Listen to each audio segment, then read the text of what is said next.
Salut à tous, c'est Alex de CodeIndirect.com. Aujourd'hui, je vous propose un super cadeau. Nous allons voir ensemble les 5 questions pièges qui sortent régulièrement à l'examen du code de la route. Je vous invite à vous concentrer et à prendre des notes.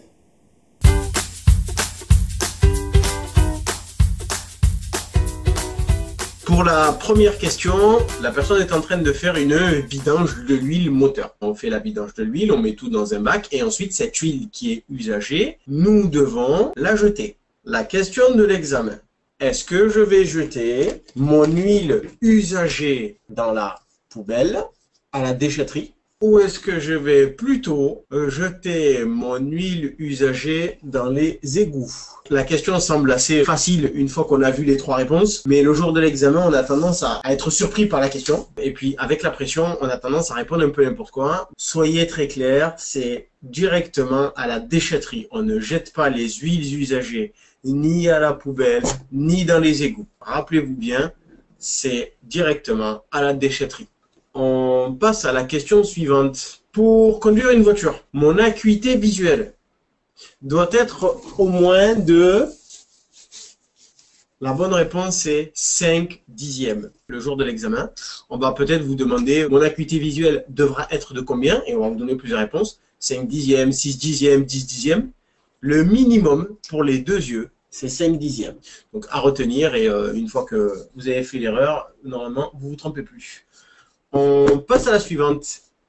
La question, alors celle-là, elle est spéciale. Hein. Restez bien concentrés. La question est la suivante. Mon véhicule est stationné. Avant de sortir de mon véhicule, j'ouvre la portière avec la main gauche ou est-ce que j'ouvre la portière avec la main droite? Question d'examen. Pour sortir de mon véhicule, comme vous le voyez sur cette photo-ci, si vous ouvrez la portière avec la main gauche, comme à mon avis tout le monde aurait répondu très logiquement, bien vous faites tout de suite l'erreur de ne pas vous retourner. En ouvrant la portière avec la main gauche, on va regarder peut-être juste dans le rétro, mais on ne fera pas un angle mort. Alors que si vous vous forcez à ouvrir avec votre main droite, ça va vous obliger à vous tourner et donc à regarder dans votre angle mort.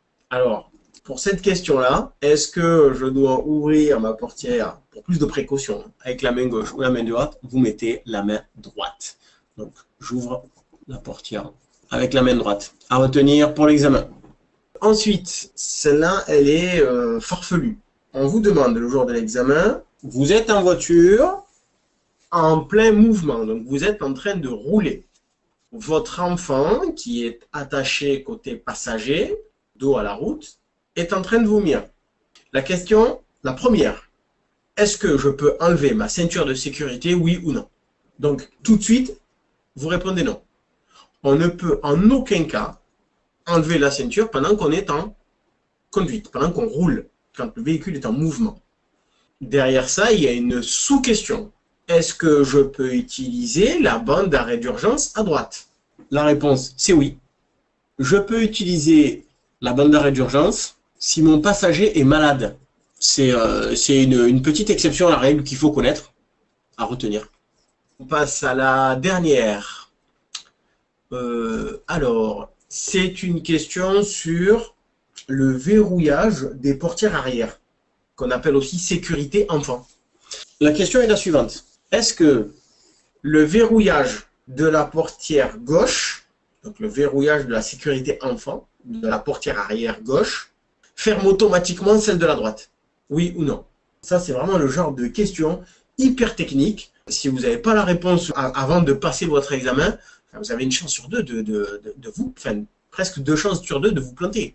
Donc, la sécurité enfant, donc pour la portière gauche et la portière droite, sont complètement indépendants. Ce n'est pas centralisé, d'accord? Ça veut dire que si vous verrouillez le côté gauche, portière arrière gauche, ça ne vaudra pas pour la portière arrière droite.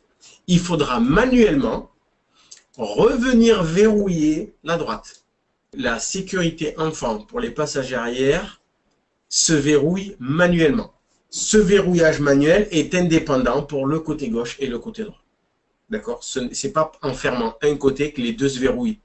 D'accord? C'est pas comme la fermeture centralisée de la clé de la voiture. D'accord? C'est pas du tout le même système. Là, c'est manuel. Je ferme donc la première sécurité de la portière arrière gauche. Ben, la droite, il faudra que j'aille manuellement à la verrouiller aussi. Sinon, ben, l'enfant pourra sortir de l'autre côté.